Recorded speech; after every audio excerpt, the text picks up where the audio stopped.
It's now time for a great educational piece for the morning. This is going to be introduced by Marcia Pinvidic, who is our EDC chair. That stands for Education Direction Committee. I'm so thrilled to be on that committee with Marcia, and let me tell the world what an outstanding job she does as the chair. We had our first 3-day Zoom EDC meeting, and while we all wondered how it would go, it was fantastic thanks to this woman. Well, she is fantastic. I have to throw in my 2 cents here. As a judge in the organization, Marcia is such a great leader, and she served in every capacity. She's been a judge specialist and moderator and everything else. And honestly, I don't know what we would do without her. She is one fantastic woman. She certainly knows a lot about the organization and what makes us all tick. So thank you, Marcia, from all of us in the judging group as well. And here she is.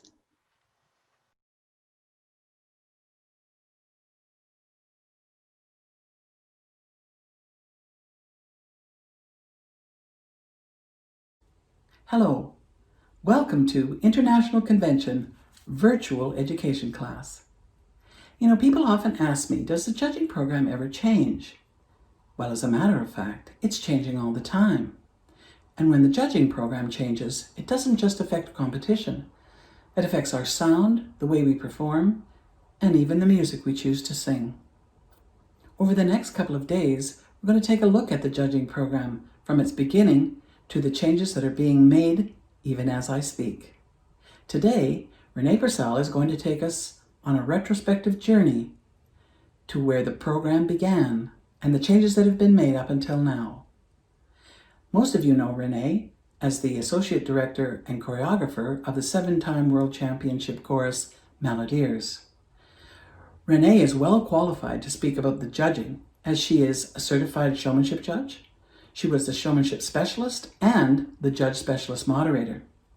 Renee has been a Sweet Adeline for 30 years. She is a member of the international faculty and a past international president.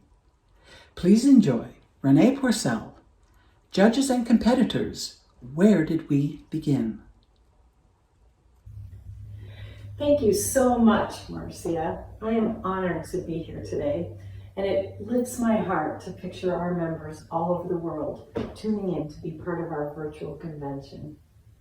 I know we all wish we were together, but this weekend will give us a little bit of time to reminisce, celebrate, and learn, which are all things that we love to do. I hope you all settle in and soak up every minute of the next 3 days. I started my journey in the judging program in 1996, and I feel so fortunate to get to do this work. I love studying videos, watching performances, keeping track of score trends, costume trends, choreography trends, makeup, hair, props. Basically, I'm a total geek when it comes to judging, but that's because I find it endlessly fascinating. It's an amazing experience to sit on a panel and absorb the music of our competitors. I always feel such pride, and I'm in awe of what we do as amateur singers. We put our heart and soul out on that stage, and we are amazing. Today I get to talk about the judging program. Now I can't share everything about it because we would be here for hours and hours, but I will share some highlights to give us all a sense of where we began and how the program has changed throughout the years. We've been singing and ringing since 1945, and right from the beginning, one of our central activities has been competition. Our regional contests have always been one of the highlights of our year. The incredible education we gain from working on contest music, performing for our regional friends, and studying our score sheets is priceless. And now more than ever, we really need to celebrate what competition has taught us through the years. We learn from the best contest experiences, and we learn from the ones which don't go as we envisioned. We are so lucky to get to study this craft. The members of the International Judging Program have helped shape our musical growth, and our education really is outstanding. All we have to do to get a sense of how competition has influenced our education is listen to a few quartets from the last 7 decades. We can hear where we started musically and the journey we've taken that brings us to the music we are singing today. Just listen to how we've changed and grown. Angry, please don't be angry, 'cause I was only teasing you. I wouldn't even let you think of leaving. Don't you know I love you so? Just because I took a look at somebody else, that's no reason you should put for me on that shelf. Oh, dearie, please don't be angry, 'cause I was only teasing you.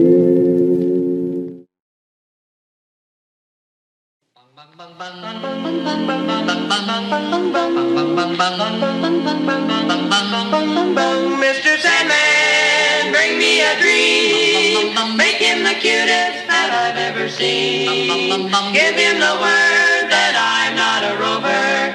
Then tell him that my lonesome nights are over. Sandman, I'm so alone. Don't have nobody to call my own. Please turn on your magic beam. Mr. Sandman, bring me a dream. I'm gonna tell it to the trees, gonna tell it to the honeybees, you'll see. I'm gonna tell it to the summer breeze. Hey world, here I am, yes ma'am, and then I'm gonna show it to the wind, show it to the deep blue sea, and I'm gonna show it to myself and me. Oh yes I can. Once I thought success could never be, the world was just too big for me. Now I think I'm standing near perfection. Well, at least I know I'm heading in the right direction. I'm gonna shout it to the sky, up to the sky. Shout it to the birds that fly so high. Shout it to the whole darn world. Hey world, here I am.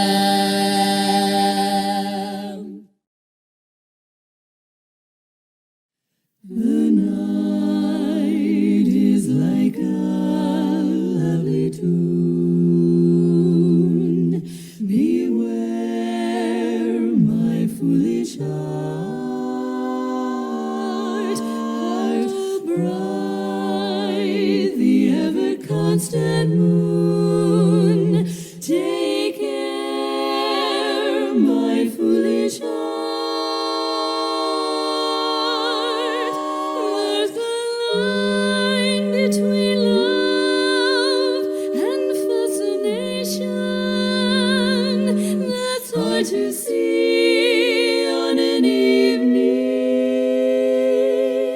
such as this,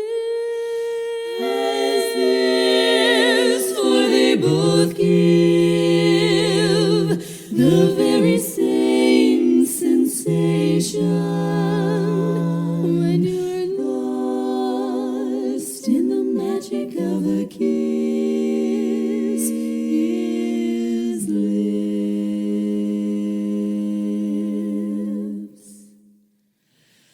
are much too close to mine. Beware.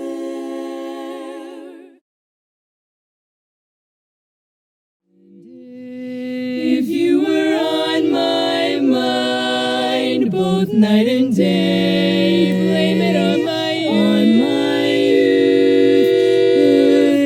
If I forgot to eat and sleep and pray,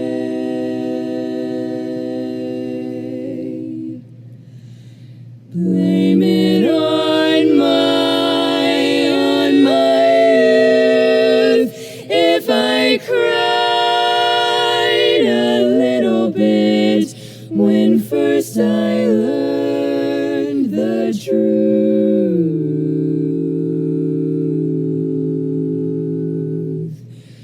Don't blame it on my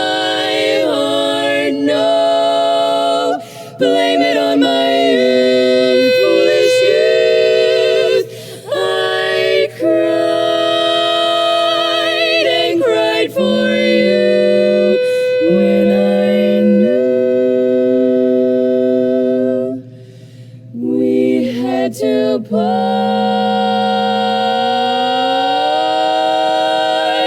I blame it on my youth, my heart. Why did we ever part? I blame it on my heart.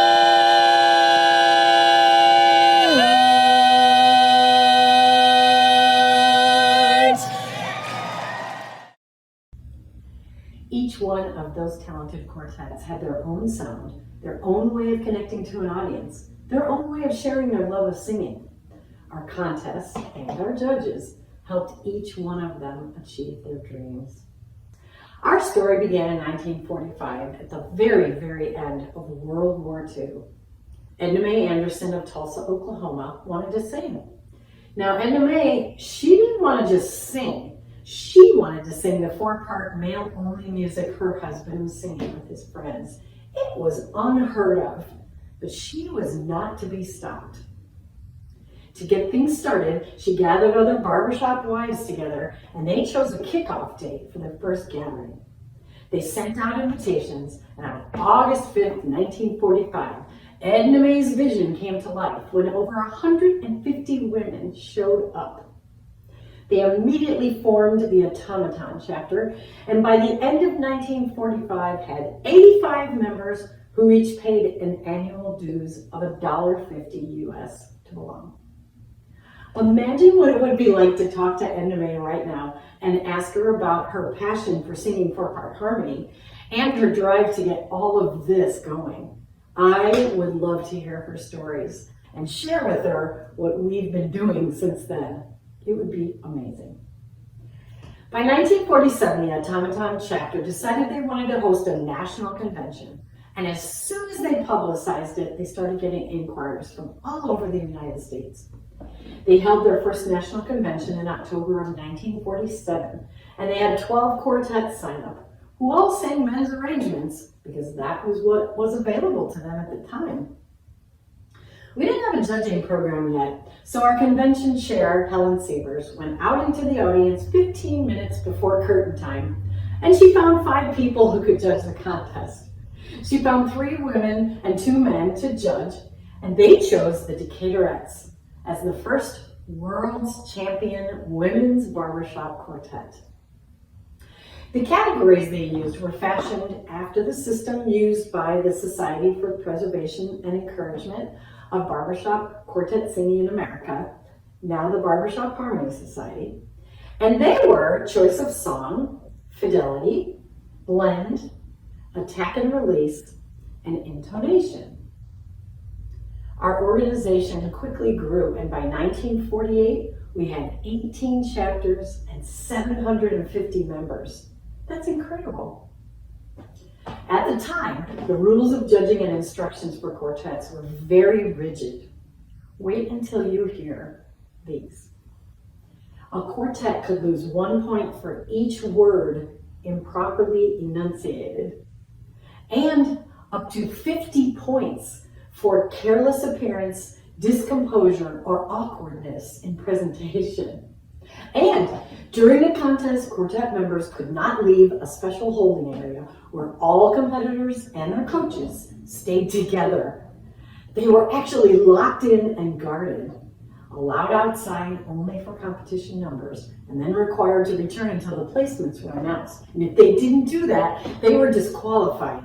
That is vastly different than anything we do today.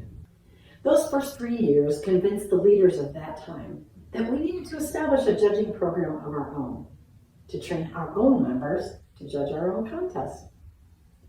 In 1951, we held our very first regional chorus contest, and in 1952, established a special judging committee to develop our judging program. By the time we had our national convention in 52, we were able to hold our first judge training sessions. Now jump forward 1 more year to 1953, and our then President Pearl Borg appointed 7 of our judges to judge at the international contest, along with male judges. Even more amazing, in 1954, we had 75 judges in training. So cool. Through determination and dedication, We reached our goal in 1957 and had our first all Sweet Adeline panel at one of our regional conventions. That year, we also began offering arranging classes so we could have music arranged specifically for our voices by our members. In the Pitch Pipe in August of '61, an article written by our judging chairman, Alpha Carlson, said, "Without judges, we would have no contests. We are deeply indebted to our friends in the society for giving up their time and talent to judge our contests. But even while coveting their help, we are looking forward to the time when we will be in a position to have a judging panel at our national convention made up entirely of Sweet Adelines members. Wouldn't that be wonderful? Well, someday it will be a reality instead of just a dream, and we are constantly working toward that end." For our next step, we began working on our first comprehensive judging manual to establish our judging system. After its completion in '62, it was introduced at the Toronto International Convention, where, by the way, we had over 11,000 members in attendance. And we celebrated our first panel of all Sweet Adeline judges at an international convention. And guess what? By 1963, every one of our regions at that time had panels made up of all Sweet Adeline judges. It is amazing to think that in that short amount of time, we went from meeting our then convention chair to go out in the audience to find judges, all the way to having our contest judged by our own judges. Very, very impressive. So our program gave us a clearly defined, comprehensive, and usable system of our very own. We decided to go from 5 categories to 4, and the new categories were music, sound, precision, and showmanship. Right from the start, our score sheets were important in our process. Members were encouraged to read their score sheets and to use them to learn about the skills needed in the 4 areas of performing. In these earliest contests, each category had penalties, and contestants were scored by taking points off for infractions. With the 1962 rewrite that we introduced in Toronto, we began noting the areas which needed improvement, but also began choosing a final score, taking all aspects of the performance into account, rather than taking points away for things which were done incorrectly. And in an article in 1963, our chairman wrote, "Since our judging program is now radically different from the men's, we have come to the point of growth where we must cover our own needs. We are eternally grateful to the wonderful members of SPEDS who have manned our judging tables and adjusted to our categories, which have always been different from theirs. We could never have had any competitions without their splendid cooperation and help. We can't expect them to carry us in this new system. We need member judges, and we need them fast." So our training program kicked into high gear, and we continued to build. Anyone who knows me knows that I love collecting historical documents, trinkets, photos, memorabilia, pictures. I've always done it ever since I was little. A friend recently gave me a quartet registration packet, which was mailed out to each quartet in 1965. You can probably imagine how excited I was to find blank score sheets at the very back of the packet. Thank you to Diane Landry for saving all of your mom's quartet memorabilia and sharing it with us. The name of her mom's quartet was the Troubadours, and it is so wonderful to have this early documentation. And we're going to look at them right now.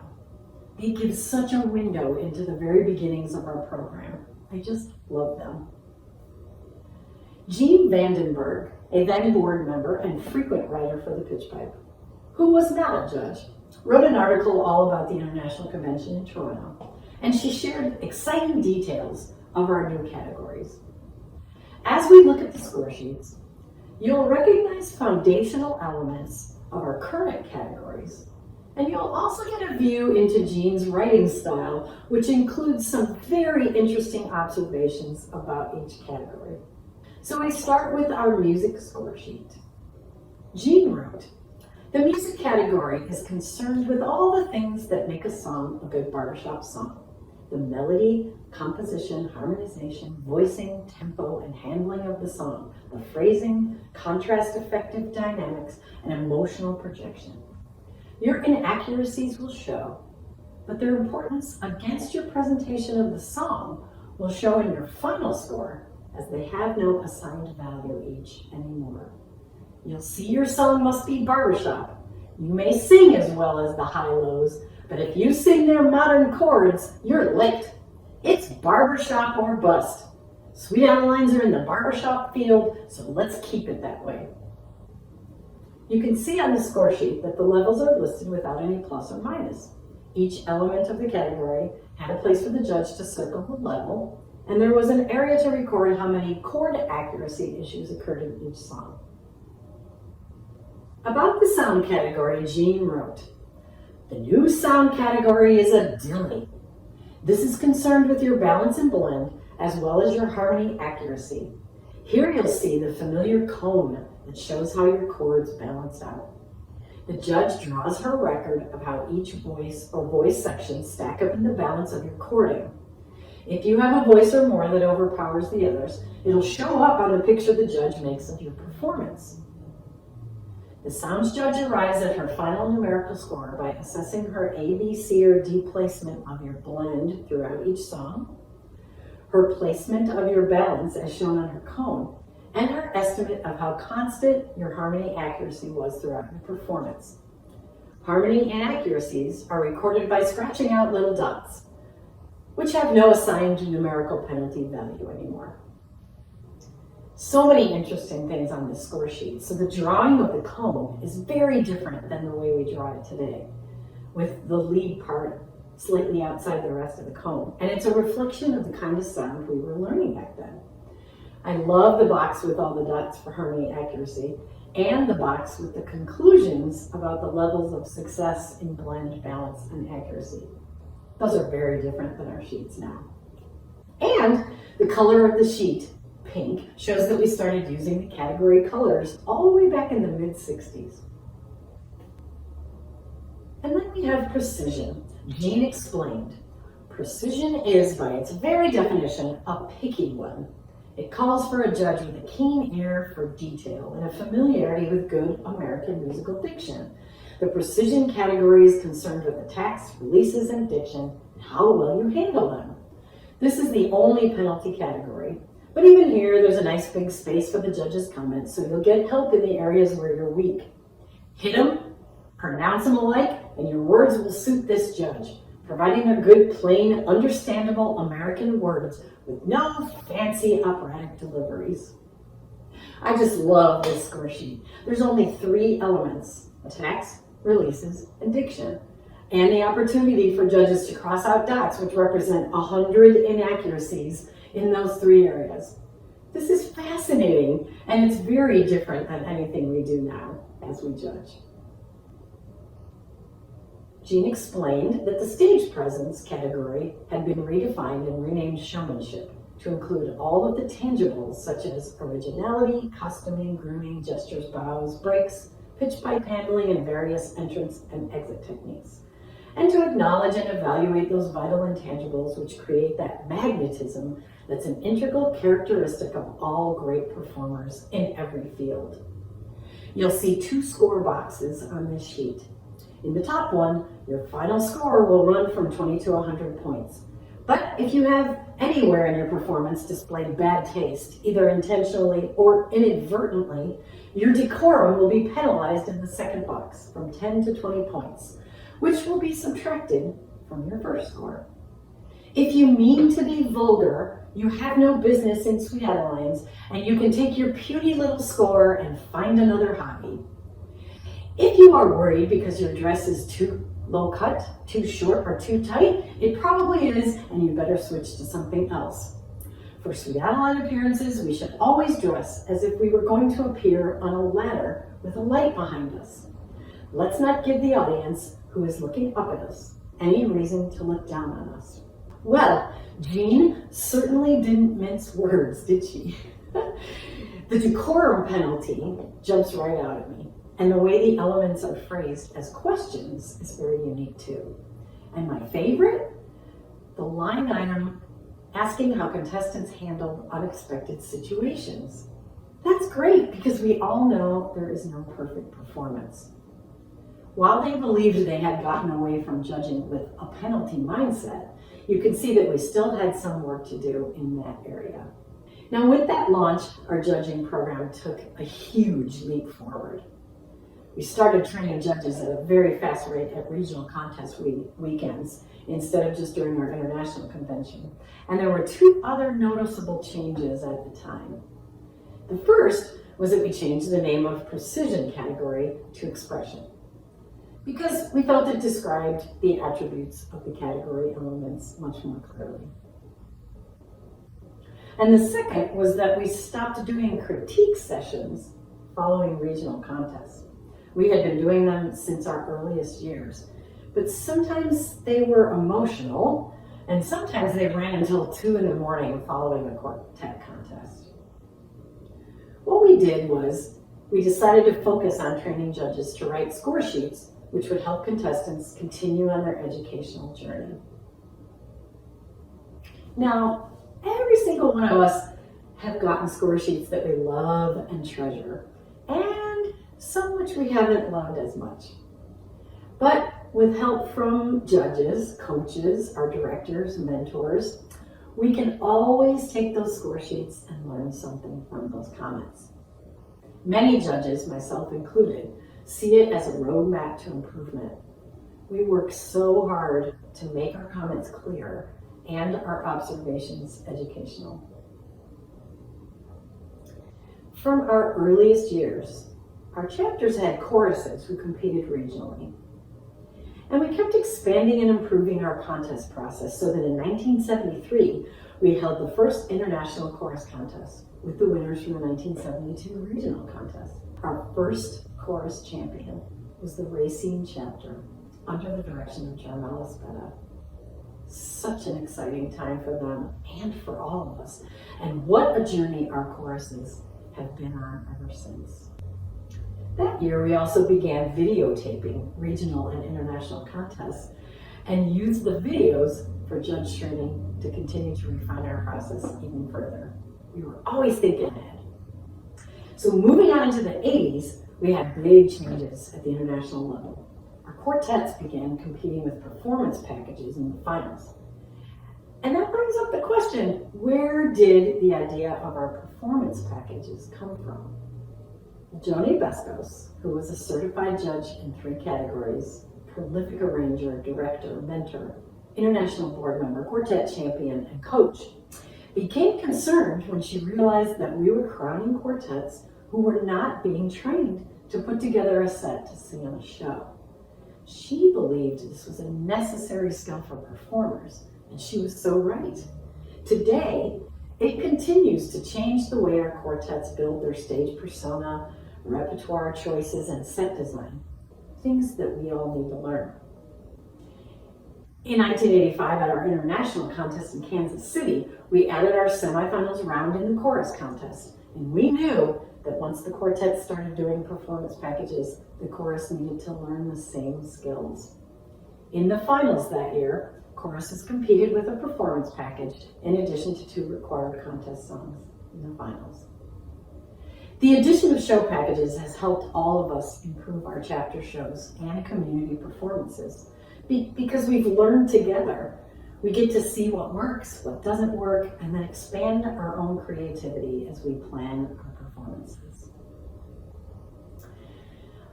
Our next big update came in the late 80s. So 25 years after our first manual was written, we continued to refine the categories and our skills at judging and communicating with contestants. In 1988, there was a 4-part series in the pitch pipe to help members become familiar with what each category was looking for in contest. Again, listen and pick out things that we still use today. You can hear in these descriptions from 32 years ago that those years were fundamental to our growth and development as musicians. Marge Bailey, past international president, President's Lifetime Achievement Award winner, arranger and music judge, wrote the article about the music category. And she wrote, arrangement, was defined as the song itself, the manner in which it has been harmonized and voiced, the overall composition, and the accuracy with which it's performed.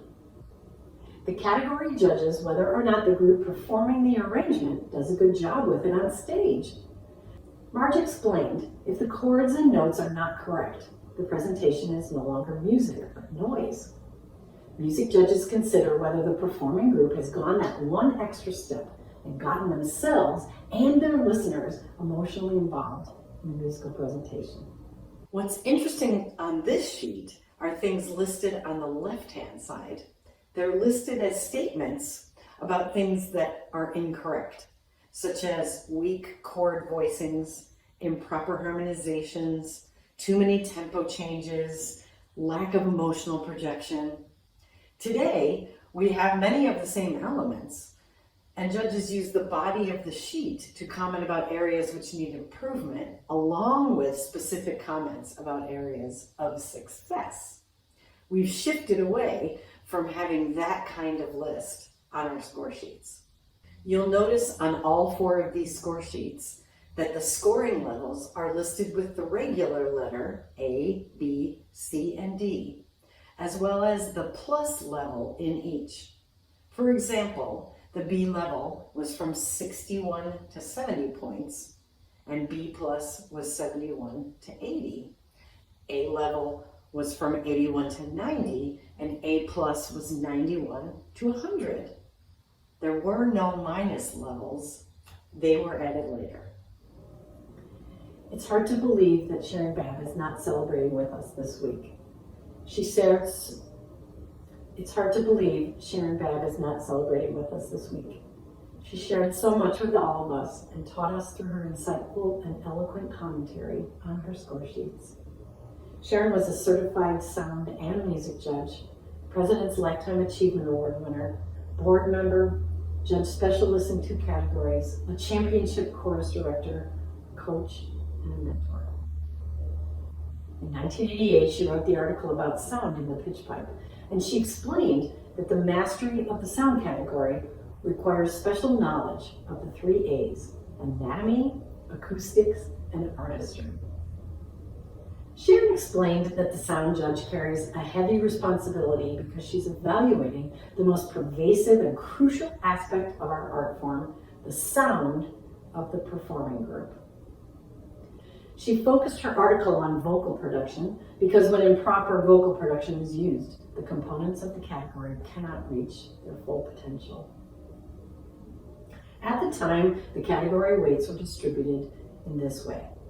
50% of the score was accuracy, 40% was balance, blend, and barbershop sound, and 10% were expressive sound. Most notable is the harmony accuracy comment area on the left-hand side. The heading of consistent problems is really not the way we address those areas today.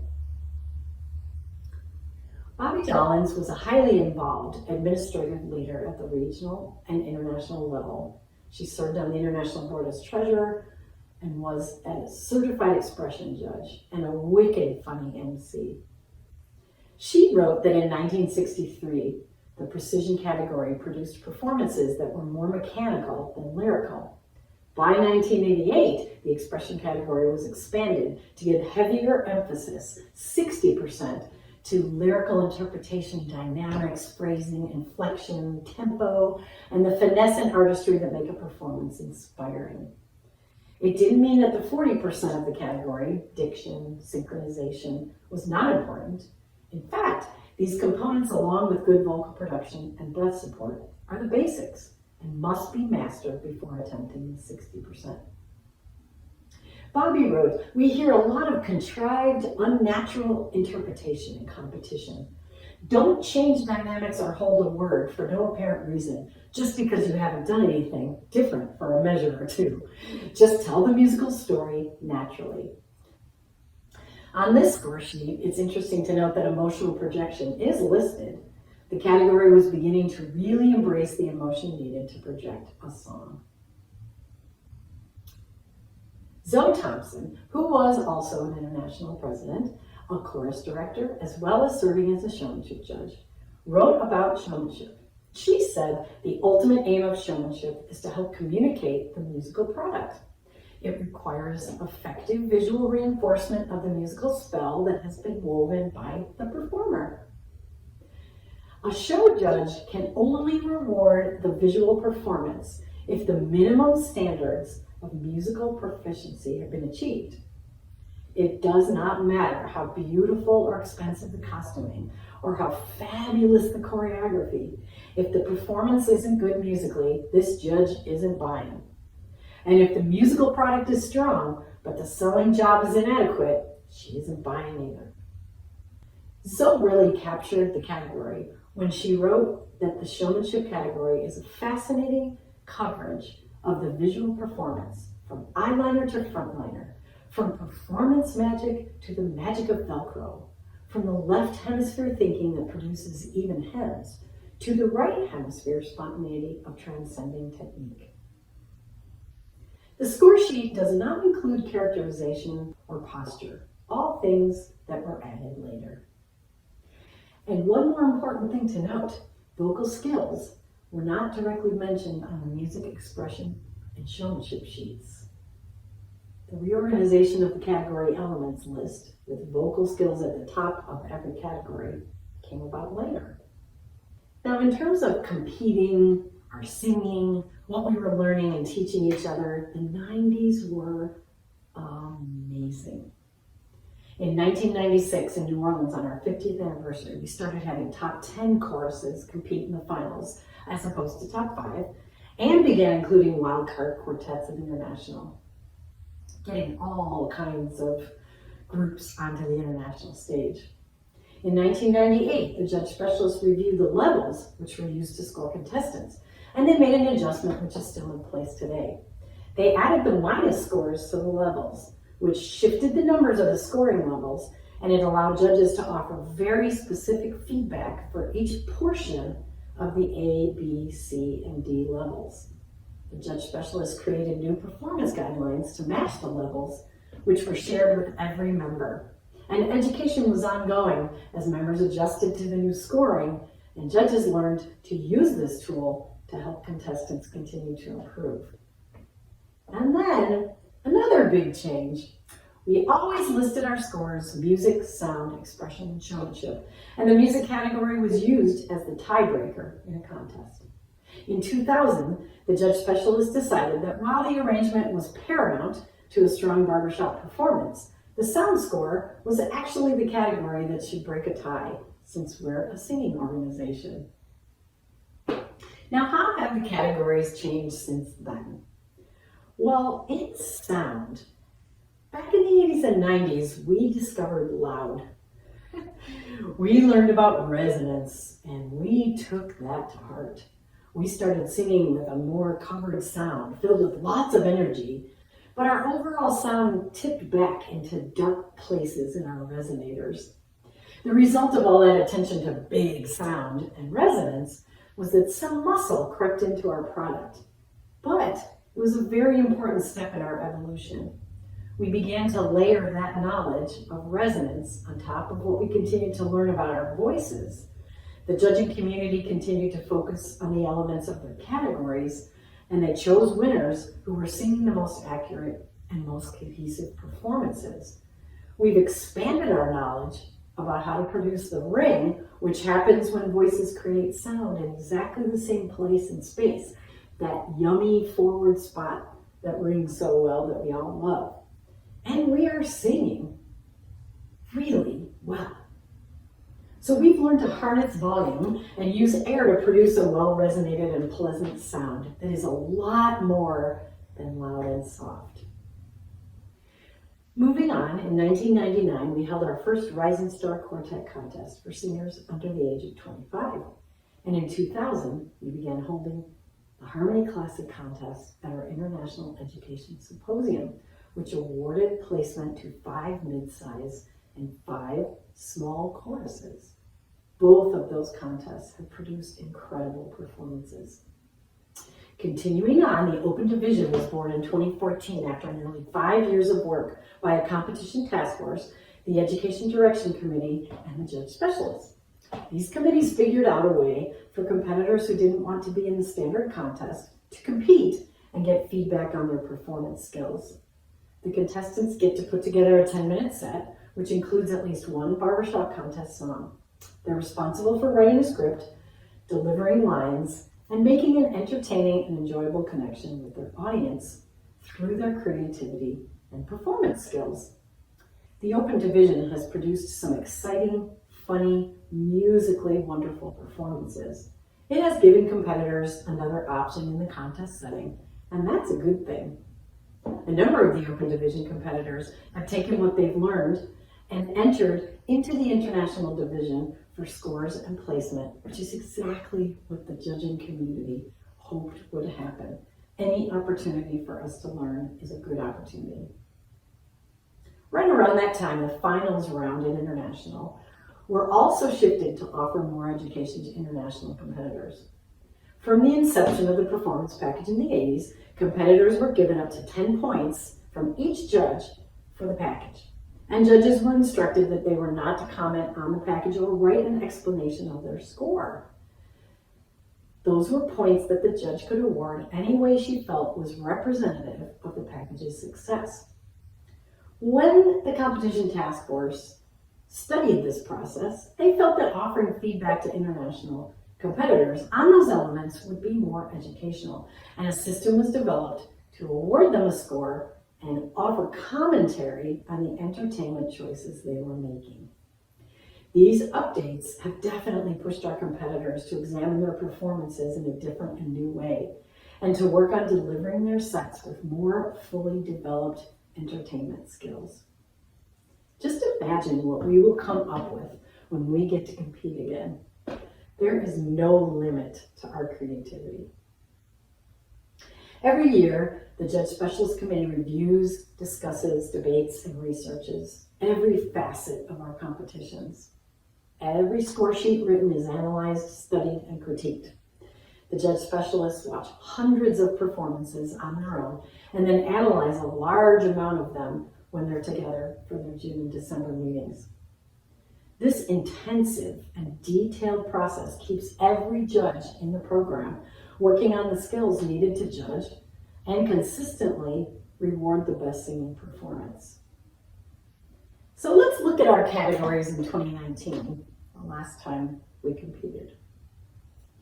The sheets themselves have changed a lot, and the categories have evolved as well as our sound has continued to advance. The sound category sheet is a perfect depiction of the way the category is structured.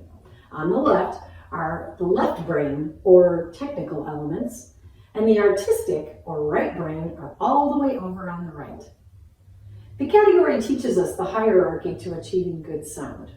We start with the basics of vocal production on the left, and we move across to the middle column, which includes the next group of skills to concert that you can see there, and then the most proficient groups perform with artistic sound, which includes energy, tone flow, dynamic flexibility, and vocal style.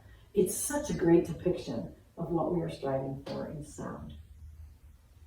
The music category has continued to evolve and grow with increased focus on the 70% of the category, which focuses on the performance of the chosen arrangement. That was a big revision from the 1960s because it shifted our focus to the performance of the arrangement rather than the majority of the score being based on the arrangement and its merit as a contest piece. With now 70% of the category dedicated to the performance, the selection of an arrangement and the suitability to the performer now determine the performer's success in the music category. In 2011, the expression category went from a 60-40 split between technical and artistic elements to a 0 to 100 points for each song. They did extensive analysis about the way their judges were judging performances, and they believed that this kind of score distribution represented the way the expression category elements impacted performance. This category has gone from the category focusing on precision and attacks and releases to the one that measures how we are telling a story, if our hearts are present in the performance, and if the audience is getting the emotional message of our songs. It's all about artistry and finesse, and it educates us to keep the character in our voices from start to finish, keep our diction clear so we can tell our story, work on mastering synchronization so every lyric is understandable, and share our hearts through emotionally projected sound fueled by continuous energy. Showmanship is focused on vocal skills combined with the visual involvement and character development, which makes the story come alive visually. We used to make people cover tattoos and avoid having an avant-garde color in their hair. We used to wear wigs to look as much alike as possible. In our early years, it would have been quite shocking to see a competitor wearing pants on stage. We have come a long way, and we are still learning and growing in this area.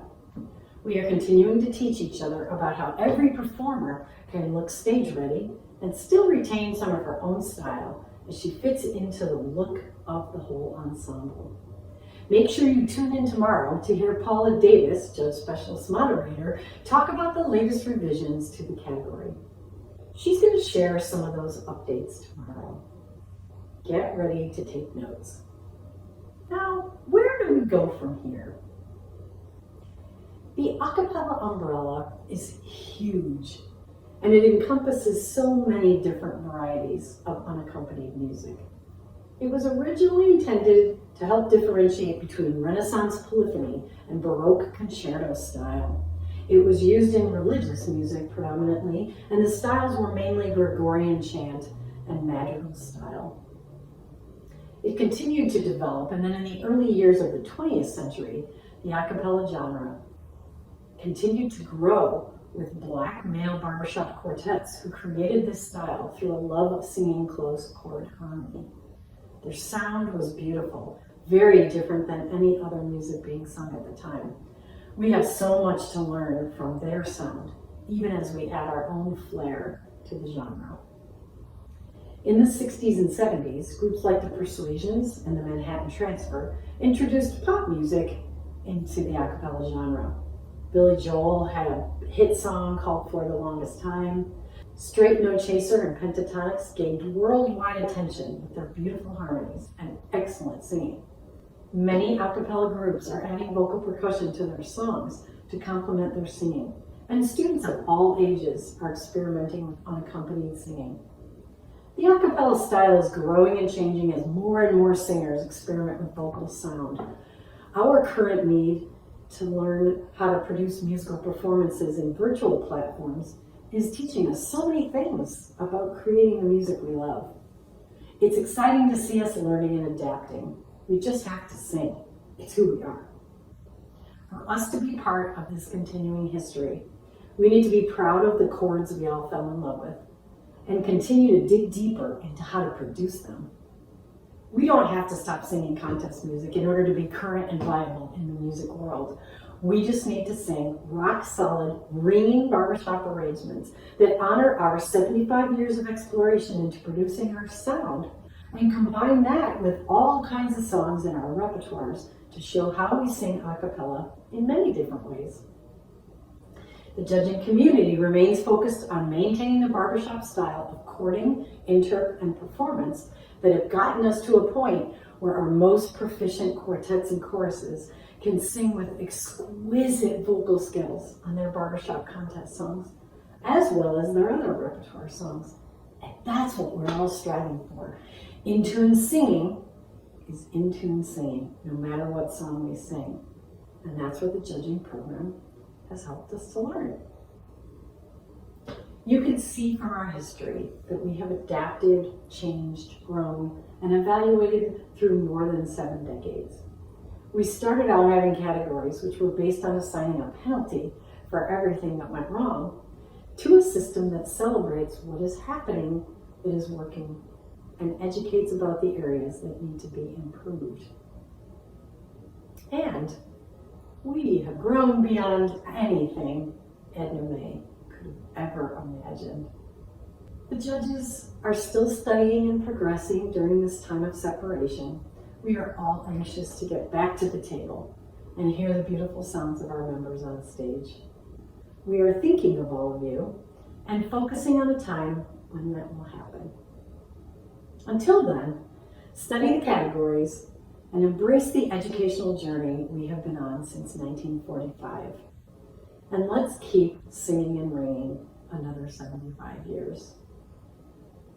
Thank you very, very much for joining me today. And enjoy the rest of this 75th anniversary virtual convention. I hope to see you all very soon.